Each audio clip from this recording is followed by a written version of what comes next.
Eu vou. Nós estamos em Romanos 6 e só recordando assim, Romanos 5, Deus mostrou que nós somos justificados de graça pela fé. Deus diz para nós aproveitarmos, desfrutarmos do fato de sermos justificados, de termos paz com Deus, ainda em tribulações podemos nos regozijar, assim como nos regozijamos e exultamos com relação à herança que temos, acabamos de cantar. E então ele diz que, assim como por um homem entrou o pecado no mundo e pelo pecado a morte, e a morte passou a todos os homens, ele mostrou que, embora essa tenha sido, né, esse tenha sido o caminho do pecado, trazendo morte, a obra do Senhor Jesus, por um homem entrou o pecado, mas ele mostra Jesus, Deus em carne, a superexcelência da sua obra por nós. E aí então termina o capítulo 5 de Romanos, né? Ele dizendo o seguinte: por quê? Onde abundou o pecado, superabundou a graça. E aí, não sei se vocês têm essa experiência, mas toda vez que a gente fala da graça de Deus para pessoas incrédulas, ou às vezes até para irmãos, não, você vai falar isso, então agora eu posso pecar. Eu posso fazer, né? Então, Deus imediatamente, o Espírito Santo imediatamente sabe aonde nós queremos chegar e ele vai na frente, né? Então, pode ler, por favor? Que diremos, pois? Permaneceremos no pecado? Isso, permaneceremos no pecado. E o que ele quer dizer com esse permaneceremos no pecado? Agora vem a explicação. Numa atitude habitual, manifestando continuamente o velho homem. Por que eu posso dizer que o Espírito Santo está falando para nós de permanecermos habitualmente no pecado? Quer dizer, eu fui salvo, estou no céu, estou garantido, então vou fazer. Eu quero sempre enfatizar isso. O Espírito de Deus usa tempo de verbo, modo, singular, plural, né? Então, ele está falando do presente e do subjuntivo. O subjuntivo é uma possibilidade. Então, ele está dizendo, e presente é uma atitude, pecar, pecar, pecar. Então, nós vamos continuar habitualmente pecando, né? Permaneceremos no pecado para que a graça seja mais abundante, né? Perdão, pode ler. Para que seja a graça mais abundante, de modo nenhum. E agora, qual é o alicerce para essa informação, afirmação? Quer dizer, de jeito nenhum eu vou permanecer habitualmente no pecado? Pode ler, por favor. Como viveremos ainda no pecado, nós que para ele morremos? Então, nós morremos para o pecado. O ponto é que quando você aceita Jesus, ele faz você nova criação. Então, a coisa é muito perfeita e profunda. Pode continuar, por favor. Ou porventura ignorais que todos nós que fomos batizados em Cristo Jesus, fomos batizados na sua morte. Então, o que significa batizar? Identificados Fomos, com Cristo. pode ler, por favor. Fomos identificados com Cristo Jesus. Fomos identificados com a sua morte. Identificar não é junto, é dentro de. Então, nós somos colocados na morte de Cristo. Tá? Então, ele diz: vocês ignoram isso? Né? E o tempo do verbo aqui, fomos identificados, está no aoristo. E o aoristo passivo, alguém fez isso por nós uma vez só por todos. No momento que você creu em Jesus, acabou. Tá? Fomos identificados com Cristo, feitos um com Cristo, fomos identificados com a sua morte. De fato, quando Cristo morreu, a morte dele é nossa. Você já pensou que segurança? Não tem nada que a nossa velha. Lembra que ele fala, nada pode nos separar do amor de Deus que está em Cristo Jesus? Não tem. Né? Por favor. Pois todos vós sois filhos de Deus, mediante a fé em Cristo Jesus. Por quê? todos quantos fostes batizados em Cristo Jesus, de Cristo vos revestistes. Aqui, lembra, nós estamos estudando Gálatas? O Espírito de Deus, através de Paulo aos Gálatas, repetindo isso. Todos vós sois filhos de Deus. Então, o que ele faz? Ele mudou. Eu era filha do diabo, filha da ira, e ele me fez filho de Deus. Como? O que eu fiz? Mediante a fé. Porque todos quantos fostes batizados, identificados em Cristo Jesus, fomos revestidos de Cristo. Então, Paulo continua. Dissarte, não pode haver judeu nem grego, nem escravo nem liberto, nem homem nem mulher, porque todos vós sois um em Cristo Jesus. Olha que coisa maravilhosa. Então, nós somos feitos um com Cristo. Então, não tem homem, não tem mulher, esse tem mais privilégio que esse, não. Todo mundo igual diante de Cristo Jesus. Porque nós, os que cremos, fomos batizados no Senhor Jesus Cristo. Fomos identificados com o Senhor Jesus Cristo.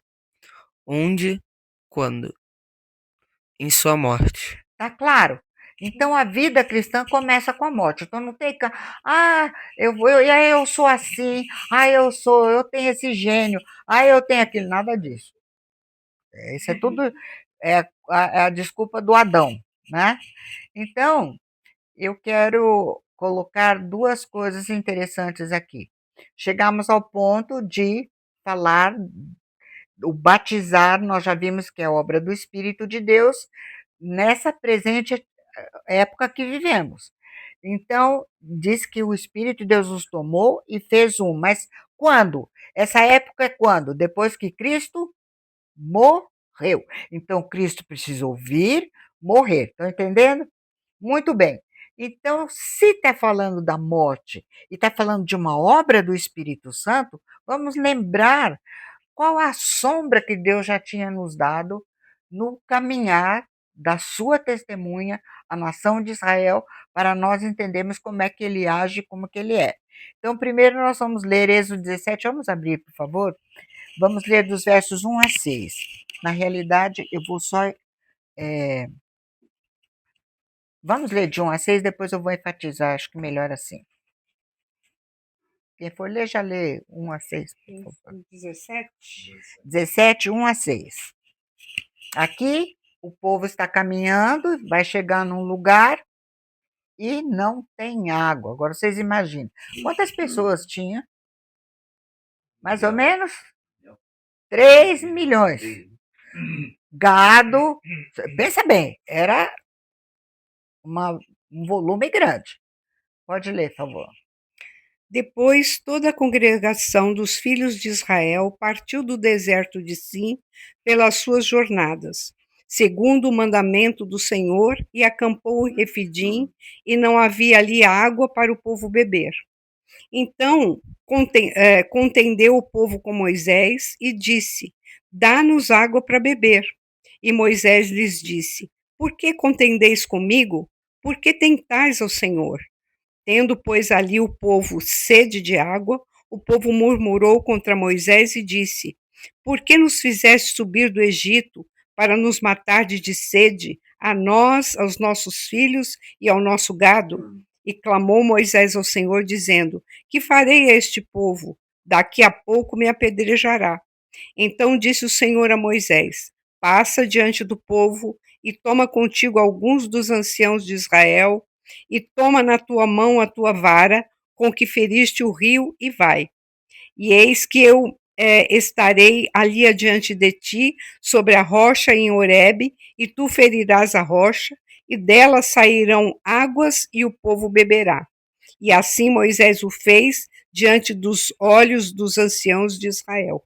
Então, o povo chegou nesse lugar, em Refidim, não havia água para beber, e o que eles fizeram? Murmuraram contra Moisés. Moisés disse: o problema não é comigo. Qualquer coisa que acontece na nossa vida é fácil. A primeira coisa, a gente quer jogar culpa em alguém. E Deus diz que quando eu estou jogando, quem está permitindo aquilo é o Deus vivo, né? E aí, então, o que Jeová falou para Moisés? Passa adiante do povo, toma contigo alguns dos anciãos de Israel, leva contigo em mão o quê? A vara, o bordão com que feriste o rio. Que rio? Lembra? Nilo. E vai. E aí, então, esse bordão é um tipo da palavra de Deus. E aí, então, eis que estarei ali diante de ti sobre a rocha. E essa expressão rocha no hebraico aqui é tsur, ha-tsur, a rocha. Em Horeb, o que é Horeb? Monte Sinai. Deus disse, eu estou lá, sobre a rocha. E aí, o que ele mandou que Moisés fizesse? Ferirás a rocha. E o verbo ferir é esse naká. Você vai ferir a rocha, como o meu querido marido sempre fala. Você está com um pedaço de pau na mão, uma vara, e você vai bater numa rocha e ela vai partir. Ferirás a rocha, naká. E aí, né, eu me lembrei de Isaías 53:4, que diziam que Jesus era ferido de Jeová, lá na cruz. E o verbo é o mesmo, naká. Tá vendo? Ferirás a rocha. Jesus ferido, né? E aí, então, ao ferir a rocha, dela sairá água e o povo beberá, e isso aconteceu. Tá claro? Então, primeira coisa, para que eles tivessem água, aquela rocha compacta teria que ser ferida. Ao ser ferida pelo bordão, pela palavra de Deus, ferida a rocha, sairia água. Agora nós vamos 40 anos depois disso. E vamos para Números, capítulo 20, vamos ler de 7 a 12. Só que agora não é mais Hatsur. Tsur é uma rocha compacta. Agora, Selá é uma rocha ferida. Vamos ver a diferença. Disse Jeová a Moisés: Toma a vara, ajunta o povo. Antes disso, só um pouquinho, o verso 1 ou 2, vê o que o povo falou quando chegou que não tinha água. Chegando os filhos de Israel, toda a congregação, ao deserto de Zim, no primeiro mês, o povo ficou em Cádiz. Ali morreu Miriam e ali foi sepultada. Não havia água para o povo. Então se ajuntaram contra Moisés e contra Arão. Vocês estão vendo? 40 anos depois, não tem água. 40 anos, o que Deus fez? Deu água, pão, o sapato não gastou, a roupa não se estragou. 40 anos. E eles continuam na primeira dificuldade. Gente, nós temos que aprender com Israel. É a coisa mais fácil do mundo nós murmurarmos. E quando murmuramos é contra Deus que estamos falando. Então, agora verso 7, por favor. Disse Jeová a Moisés: Toma a vara, ajunta o povo, tu e Arão, teu irmão, e diante dele falai a rocha, e dará a sua água. Assim lhe tirareis a água da rocha, e dareis a beber à congregação e aos seus animais. Então Moisés tomou a vara de diante de Jeová, como lhe tinha ordenado. Moisés e Arão reuniram o povo diante da rocha e lhe disseram: Ouvi agora, rebeldes, porventura faremos sair água desta rocha para vós outros? Moisés levantou a mão e feriu a rocha 2 vezes com a sua vara, e saíram muitas águas, e bebeu a congregação e os seus animais. O 12. Mas Jeová disse a Moisés e Arão: Visto que não crestes em mim, para me santificardes diante dos filhos de Israel, por isso não fareis entrar este povo na terra que lhe dei. Isso. Então vamos lá. O que Deus mandou Moisés fazer? Novamente, não havia água. O que ele disse? Toma a vara, o bordão, ajunta o povo, tu e Arão, teu irmão, e diante dele, o que era para fazer? falai a rocha. E quando ele falasse, o que ia acontecer? A rocha daria a sua água. Aí, olha lá, presta atenção, ó. Falai, assim lhe tirareis água. Como é que ia sair a água? Falando. E aí, falando, e dareis água. Quer dizer, quem que vai fazer? Você fala a rocha, assim vai sair a água, vou falar, e ela vai.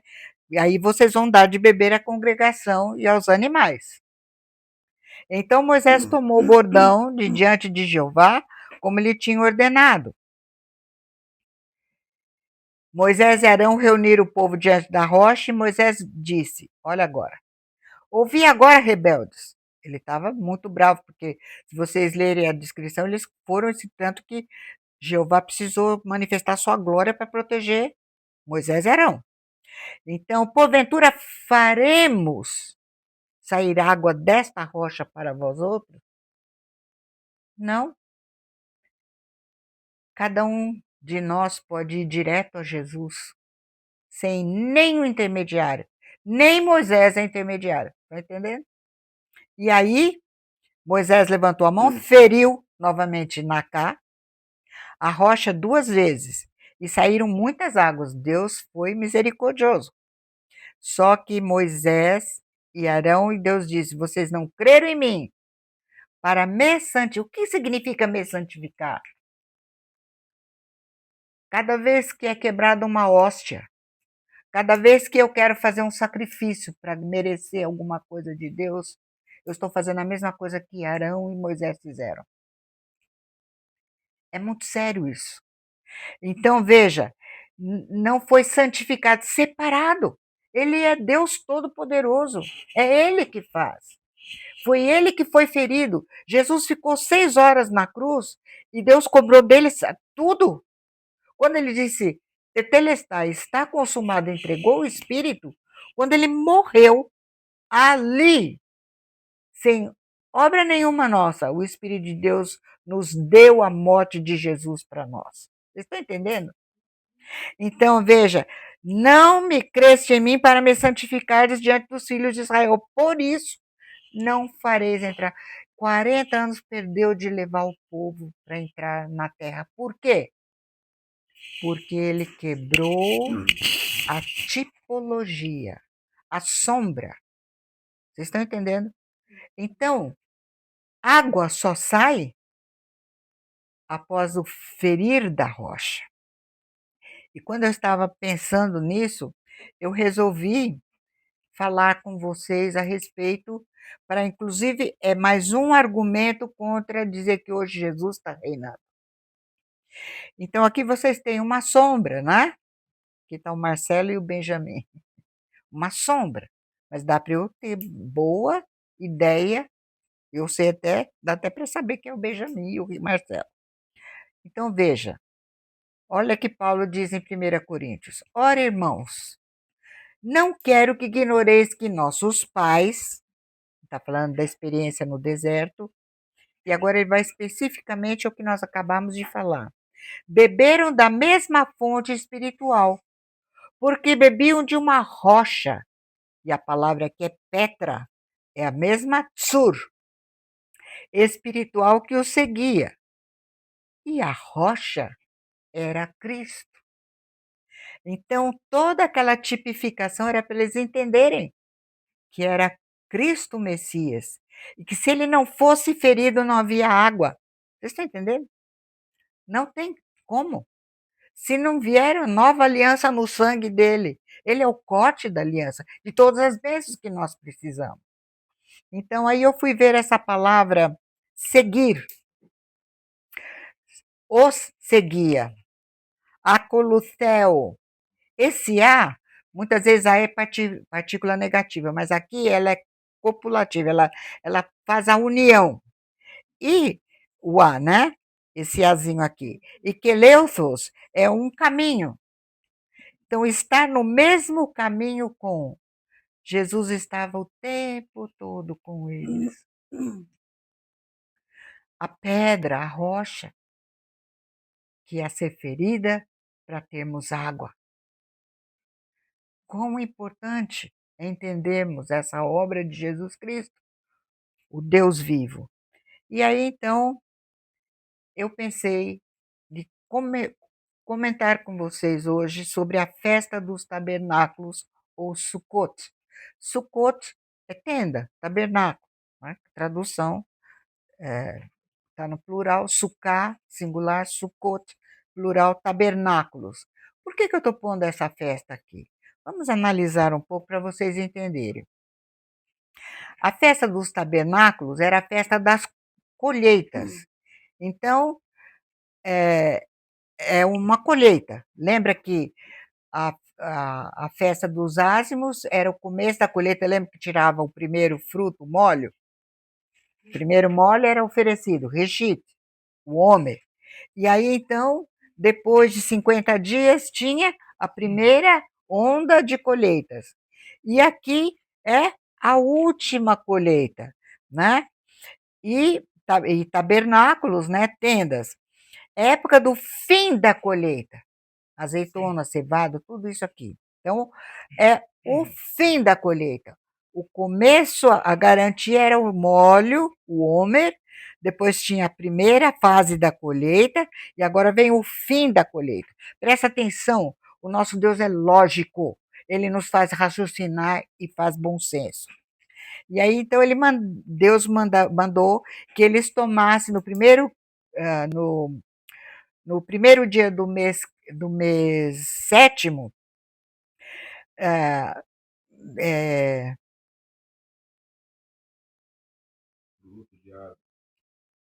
no primeiro dia, né, do mês sétimo, ele pegava frutos de árvores, ramos, palmeiras, tudo isso aqui, e vos alegrareis diante de Jeová vosso Deus durante 7 dias. Então, no primeiro dia fazia isso, mas a festa começava no dia 15. 7 dias habitareis debaixo de tendas. Todos os naturais em Israel habitarão em tendas.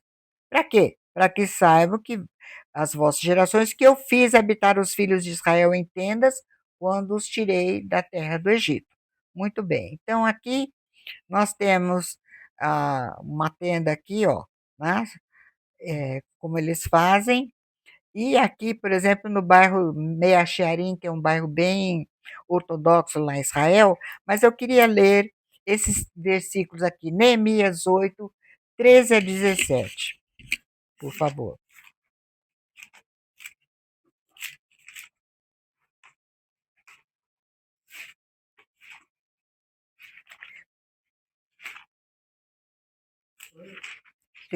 a 17. Neemias 8, eles leram a Bíblia, lembra? Aí viram que tinha essa festa para comemorar. Então, eles vão ler e veja como é que vai falar. No dia seguinte, ajuntaram-se a Esdras, o escriba, os cabeças da família de todo o povo, os sacerdotes e os levitas, e isto para atentarem nas palavras da lei. Acharam escrito na lei que Jeová ordenara por intermédio de Moisés que os filhos de Israel habitassem em cabanas durante a festa do 7º mês, para que publicassem e fizessem passar pregão por todas as suas cidades e em Jerusalém, dizendo: Saí ao monte e trazei ramos de oliveiras, ramos de jambuzeiros, ramos de murta, ramos de palmeiras e ramos de árvores frondosas, para fazer cabanas, como está escrito. Saiu, pois, o povo, trouxeram os ramos e fizeram para si cabanas, cada um no seu terraço e nos seus pátios e nos átrios da casa de Deus. Só um pouquinho. Nos seus pátios, vocês estão vendo aqui? Continua. E na praça da porta das águas e na praça da porta de Efraim. Toda a congregação dos que tinham voltado do cativeiro fizeram cabanas e nelas habitaram, porque nunca fizeram assim os filhos de Israel desde os dias de Josué, filho de Num, até aquele dia, e houve muito grande alegria. Então, perto da porta das águas, né? Então, vamos lá. Quais são os eventos da festa dos tabernáculos? Eis que vem dias de Jeová, em que levantarei a Davi um renovo justo Tzemach Tzadik, né? Que é em hebraico. e rei que é, reinará e agirá sabiamente, e executará o juízo e a justiça na No terra. coração dos homens? Na terra. Aonde que ele vai executar? Na terra. Na terra. Nos seus dias, Judá será salvo e Israel habitará seguro. Será este o seu nome com que será chamado. Jeová Tzikenu, Jeová, justiça nossa. Quer dizer, Tzidkenu, que é nosso, né? Então, Tzedeque, que é justiça. Então, Jeová, nossa justiça. A nossa justiça é uma pessoa, é o Deus vivo, né? Então, veja, Deus diz que vai levantar um renovo justo. E essa expressão renovo justo, você diz que ele é rei, é a designação de rei. E ele é rei, por isso ele vai reinar. Só que ele vai reinar na terra, nos seus dias Judá será salvo, Israel habitará seguro. Não vai ter Hezbollah, Hamas, Irã, nem Estados Unidos, nem ninguém. Tá? Muito bem. Jeová será rei sobre toda a terra. Naquele dia, Jeová será o único, e o seu nome será o único nome. Então está falando de um tempo, Deus vai levantar o rei justo, Israel vai estar seguro, ele será rei sobre toda a terra, um único nome, nenhum outro Deus será invocado a não ser ele, né? Então, esta é a época em que ele vai reinar, a época em que o reino de Deus será exercido sobre a terra. Seja feita a tua vontade, assim na terra como é feita. Isso vai acontecer porque Jesus vai ser o cabeça. Então, aqui, esse livrinho é antigo, escrito por esse irmão aqui, Alfred Edersheim. Ele é um judeu nascido de novo, né? E ele escreveu sobre as festas de Israel. E ele escreveu o que aconteceu no tempo de Jesus na festa dos tabernáculos. Então, ele vai descrever o que acontecia, os acontecimentos. Quando caía a tarde do outono entrante, as trombetas dos sacerdotes no templo anunciavam o evento da festa, Sukkot ou tabernáculo. Sukkot, em hebraico, a mesma coisa que tabernáculo, né? Tenda. Enquanto se preparava o sacrifício da manhã, lembra que tinha que ter sempre o sacrifício da manhã, um sacerdote, acompanhado de uma multidão alegre, com música, descia ao poço de Shiloah, ou Siloé, como a gente fala, de onde tirava água num cântaro de ouro de capacidade de 3 logs. Então, um log 0,3, né, vezes 3, 0,3 litros, eu pus coisa aqui, opa, 900 ml. Então, aquele cântaro de ouro, ele ia lá no tanque de Siloé ou Shiloah e tirava água. Então, só para vocês terem uma ideia, aqui está o templo, o tanque de Shiloah está aqui, né? Então, eles vinham, desciam para pegar a água no tanque, tá? E, estão vendo aqui o Vale de Cidrom? O Vale de Cidrom, então eles vinham aqui, vocês vão ver que vão fazer alguma coisa aqui. Então, aqui essa é uma do Instituto do Templo, é uma arte que eles fizeram, né? Então, os sacerdotes descendo para buscar a água lá no tanque de Shiloah. E aqui eu tirei essa foto lá, porque não tem, estava encoberta, eles descobriram o tanque, né? Então, aqui está escrito o tanque em árabe é Siloam, e o tanque de Shiloah e a adoração do templo, de Shiloah para o monte do templo. Então, eles iam lá buscar a água e levar para o templo. E aqui, então, os sacerdotes, o monte do templo tem treinado os rapazes para serem sacerdotes, que eles querem construir o templo, tá certo? Então, aqui eles estão, só que tá vendo que eles não usam ouro, estão usando, porque é uma imitação, não é a definitiva. Então, ele está lá tomando a água, então subia. Então, ao mesmo tempo em que uma procissão partia para Shiloah, né? Outra se dirigia a um vale, um lugar próximo do Vale de Cidrom, que acabei de mostrar, chamado moza, de onde trazia ramos de salgueiro, os quais, no meio do alarido das trombetas dos sacerdotes, eram pendurados em ambos os lados do altar de ofertas queimadas, formando um dossel de folhagem. Então, estão vendo aqui, eles estão fazendo essa representação. Então, eu lá no Vale de Sidron, Moza, pegaram os ramos de árvores para levarem para o templo. Então, aqui é uma figura mostrando o altar com os ramos de salgueiro e o sonido de trombetas e a cerimônia de libação da água. Então, vamos entender. Aqui, está vendo? Eles estão pondo os ramos de salgueiro, aqui está o altar, o tamanho do altar, e eles queimando o sacrifício. Então, ao mesmo tempo que eles estavam preparando o sacrifício, eles um vinha com a água e eles vinham com os ramos de salgueiro. Era então oferecido o sacrifício ordinário, e o sacerdote que havia ido ao poço de Shiloah, regulando bem o tempo, chegava de volta, justo no momento em que seus colegas estavam levando as peças do sacrifício para colocá-lo sobre o altar. Então, vocês estão entendendo?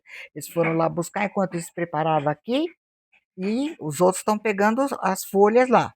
Então, ele está subindo ao mesmo tempo que a carne está sendo colocada sobre o altar. Quando ele entrava pela porta das águas, a qual tinha o seu nome por causa desta cerimônia, era recebido por um triplo estrugir das trombetas dos sacerdotes. Então havia aquela cerimônia tocando. O sacerdote, em seguida, subia os degraus do altar e virava-se para a esquerda, onde havia 2 bacias de prata com furos pequenos, uma do lado oriental maior, destinada ao vinho, a outra menor do lado ocidental, destinado à água. Então, vocês vejam, ele vinha com a água, o sacrifício ao mesmo tempo estava sendo colocado, e agora tinha essas bacias que vocês vão ver agora. Ó.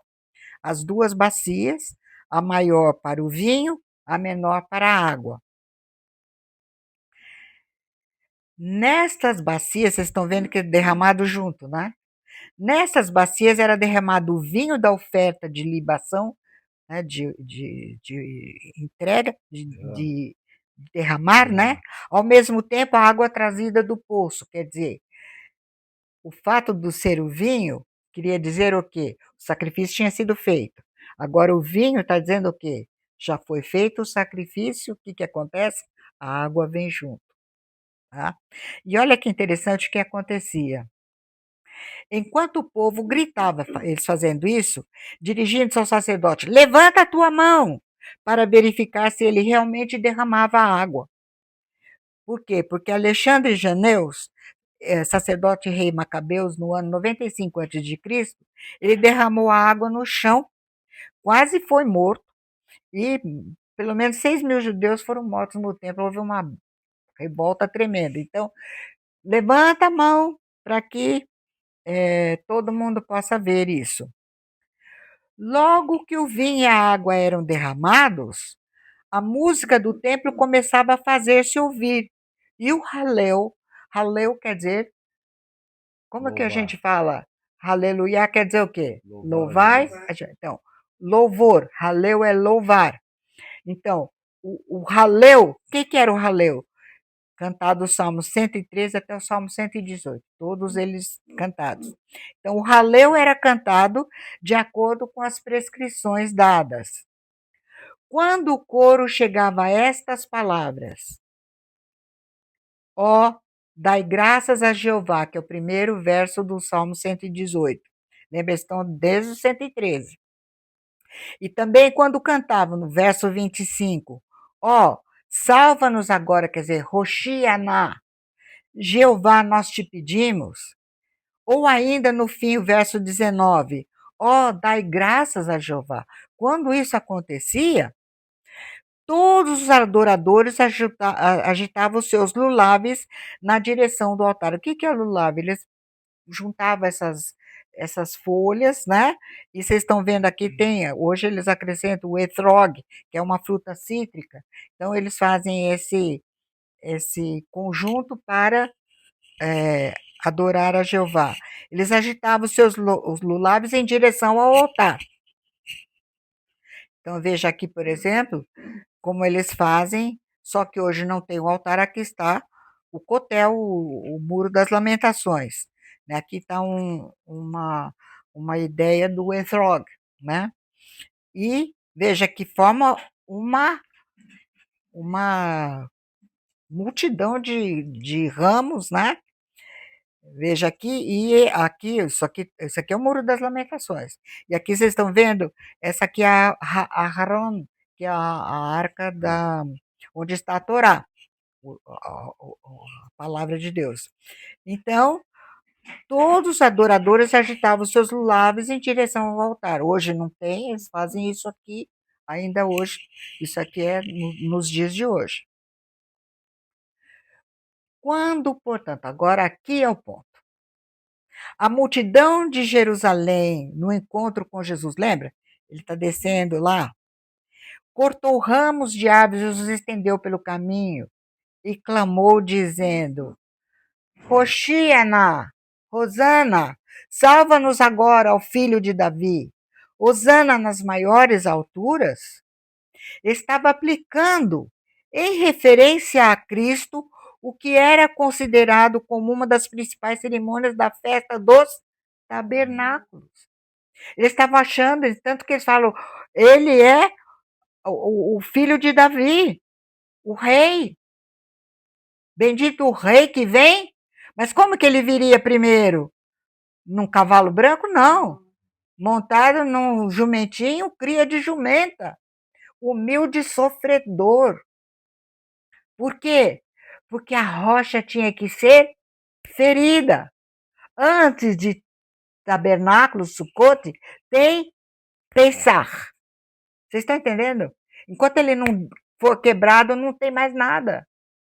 Então, veja, quando eles saudaram Jesus com ramos e clamaram, eles estavam pensando na festa dos tabernáculos, que é a vinda do rei. E pedindo a Deus que se manifestasse dos mais altos céus e enviasse aquela salvação. Por isso diziam Hoshiana, relacionada com o filho de Davi, o rei. Lembra? O renovo justo. E simbolizada no derramamento das águas. Olha que coisa, eles pensaram que era esse tipo, pularam, não prestaram atenção no calendário de Jeová. Então, aqui, eu falei com um judeu, quando ele estava falando da pedra angular, e ele nos deu, mostrando lá numa edificação, até o Dirceu quase se perdeu lá, né? Num lugar que a gente foi. E aí eu falei para ele que essa pedra era Yeshua HaMashiach. Ele disse, não, não é o povo. Eu falei, não, eles clamaram, Hoshiana, como que vai pedir Hoshia? Salva-nos. Quem que vai pedir salva-nos? Tem que ser para o Deus vivo. Então, aqui eu coloquei, olha aqui, isso aqui acontece nos dias... Hã? Não, aqui acontece todos os anos, e eu tinha foto, mas eu procurei, acho que está no meu outro coisa. Ó, Hosana, né? Salva-nos agora, nas mais altas alturas. Isto aqui, o povo, aqui está o Monte das Oliveiras, e o povo vem descendo, vocês estão vendo? Ó? Quando que eles descem, fazem isso aqui? No domingo de... Por que chama domingo de Ramos? Por que eles pegaram ramos? Porque estavam clamando o Salvador, que é o rei de Israel. Só que ainda não era Sukkot, era Pessah. Ele tinha que morrer primeiro, a rocha tinha que ser ferida. Então, veja, eles estão descendo aqui o Monte das Oliveiras e entrando, olha aqui, em Jerusalém. E eu coloquei mais umas cenas. Vocês estão vendo? Eles estão no Monte das Oliveiras, aqui está o templo. Isso nos dias de hoje. Olha, isso aqui a gente desce aqui. Isso aqui é o Monte das Oliveiras. Então, a gente desce aqui, ó, nessa rua. E chega Ó, todos eles descendo e chegamos lá embaixo. E olha as pessoas caminhando. Isso acontece todos os anos. No Palm Sunday, no domingo de Ramos. Esse ano caiu domingo. No domingo mesmo, certinho. No dia 11 de Nissan. Então, eles, por que entraram com ramos? Porque eles acharam que era o rei Salvador, só que acharam que era Sucote, que ele ia implantar o reino. Mas primeiro, como que ele vai implantar o reino se os súditos estão todos sequestrados pelo inimigo? Ele tinha que resgatar primeiro os escravos.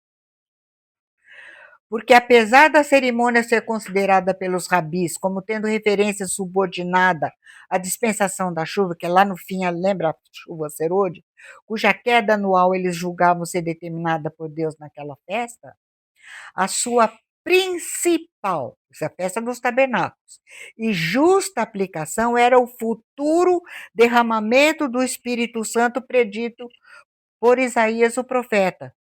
Vós, com alegria, tirareis águas das fontes de salvação. Então, isto aqui era o derramamento de água, falava da promessa de Deus do Espírito Santo. Provavelmente alusão a esse rito. Então, agora vamos entender. Por isso, o Talmud expressamente diz: por que o seu nome chamado tirada da água, o nome dele, né? A pota das águas, a cerimônia das águas? É por causa do derramamento do Espírito Santo, segundo o que está escrito: com gozo tirareis água dos poços da salvação. Isaías 62. Então, veja, essa cerimônia é chamada tirada das águas. Agora presta atenção, eu fico emocionada. Foi num dia desses. Então, festa dos tabernáculos. E já vou mostrar o último dia da festa.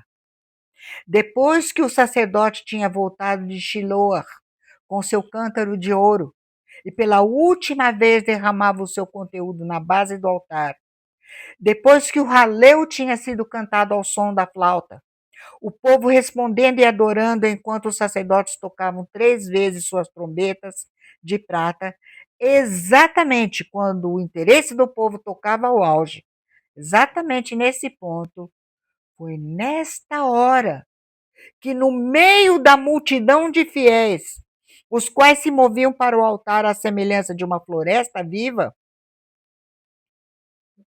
no momento em que as últimas palavras do Salmo 118 eram cantadas, uma voz se ergueu, a qual ressoou por todo o templo, comovendo a multidão, despertando temor e ódio no coração dos seus líderes. Era Yeshua, que se pôs em pé e clamou, dizendo: se alguém tem sede, venha a mim e beba.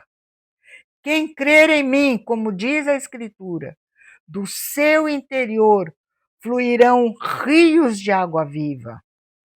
Isto ele disse com respeito ao Espírito que haviam de receber os que nele crescem, na rocha que iria ser ferida.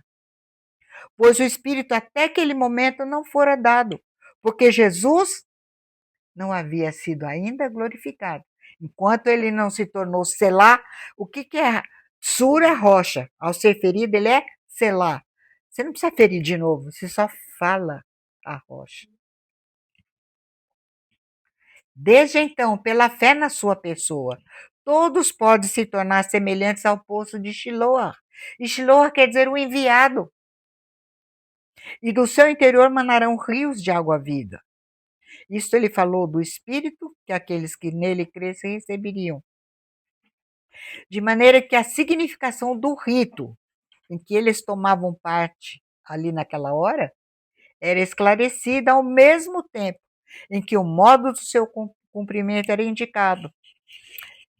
Então, veja aí, no último dia, o grande dia da festa, exatamente na cerimônia das águas, do derramamento, da libação das águas, junto com o vinho.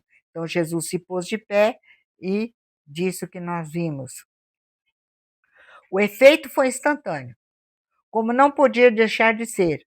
A multidão, comovida pelo súbito aparecimento daquele no qual todo o tipo e toda a profecia tinham cumprimento, quando ouviu estas palavras, dizia o povo: Este é verdadeiramente o profeta, aquele que Moisés disse lá em Deuteronômio.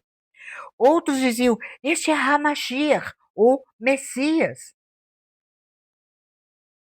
A própria guarda do templo, que devia, em circunstâncias tais, prender aquele que interrompia assim o serviço do dia e se apresentava com tamanha pretensão, fascinada por suas palavras, não ousou lançar mão dele.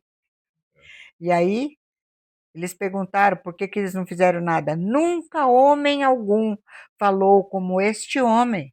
Foi a única resposta que os soldados puderam dar à vista de sua fraqueza, quando os príncipes dos sacerdotes e os fariseus os interrogavam. A censura das autoridades judaicas, muito característica, era o cumprimento do que eles acabavam de cantar. A pedra seria rejeitada pelos construtores de Israel. A rejeição da pedra, profetizada no Salmo 118 e em outras escrituras. E lá Isaías diz: Este é o descanso. Nós que cremos, entramos no descanso. Dai descanso ao cansado. Este é o refrigério. Mas não quiseram ouvir. Então vocês vejam que eles entenderam que pularam o calendário. Mas Deus não havia dito como seria a sequência? As 3 vezes no ano, quer dizer, no seu plano, veja, 3 vezes me celebrareis festa. Guardarás as festas dos ázimos, né? Primeira. Depois, a festa da cega dos primeiros frutos, que é Shavuot, que é Pentecoste, e por fim a festa da colheita, a saída do ano, quando recolheres do campo o fruto do teu trabalho. Então, nota, a base está aqui, garantia das colheitas, quando o molho era colhido e apresentado diante de Jeová. Ele foi ferido, abriu o caminho. Aí, então, os primeiros frutos, a igreja que está sendo formada, e, por fim, os últimos frutos, a nação de Israel como um todo. Notem que aqui, Jesus ferido, o Espírito desceu e veio nos habitar. E, para a nação de Israel, ele vai exatamente, de novo, ser manifestado. Mas isso para entrar no reino. Então, o Senhor Jesus é o batizador no Espírito Santo, né? E eu vou passar rapidinho para a gente terminar. Quem vai ler, por favor? Será que está ouvindo? Vai. Acho que desligou. Está em vermelhinho. Mas eu vos digo a verdade, convém-vos que eu vá, porque se eu não for, o Consolador não virá para vós outros. Se, porém, eu for, eu vou-lo enviarei. A este Jesus Deus ressuscitou, do que todos nós somos testemunhas. Exaltado, pois, à destra de Deus, tendo recebido do Pai a promessa do Espírito Santo, derramou isto que vedes e ouvis. E a água veio. Então ele subiu, ressuscitou, o molho movido, está vendo? Essa, primícias, o molho foi, o que aconteceu? Agora ele enviou o Espírito. Né?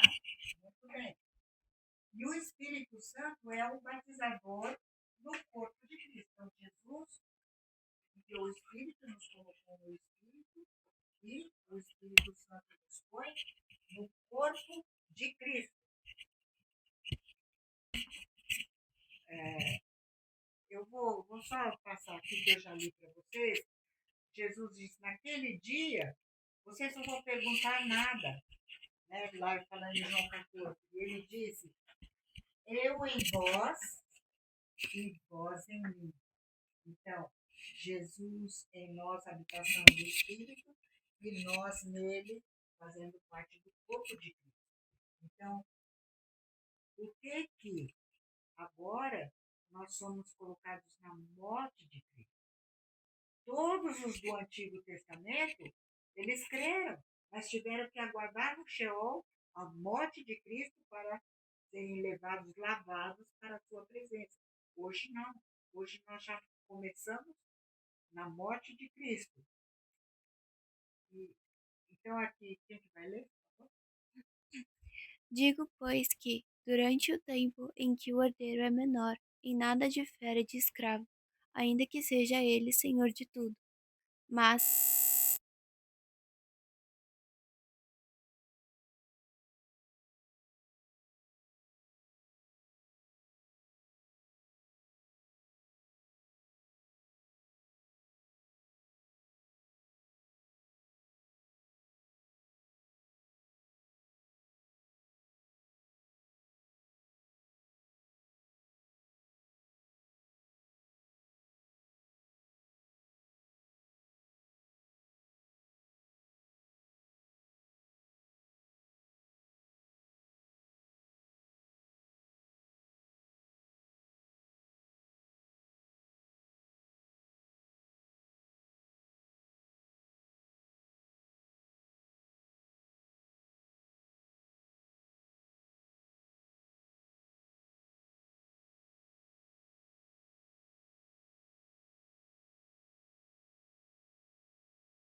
exatamente o dia feito na festa dos tabernáculos. Eles pensaram que Jesus viria para reinar. Não. Hoje Jesus está fazendo o parênteses, né? Nunca tinha sido revelado. O primeiro a revelar foi Jesus que disse: fundarei a minha igreja. E depois o apóstolo Paulo fala, esse é um mistério. E veja como Deus me revelou. Judeus e gentios, formando um só, como nós somos em Cristo, não há homem e mulher, formando um corpo em Cristo Jesus. Está claro? Vamos orar?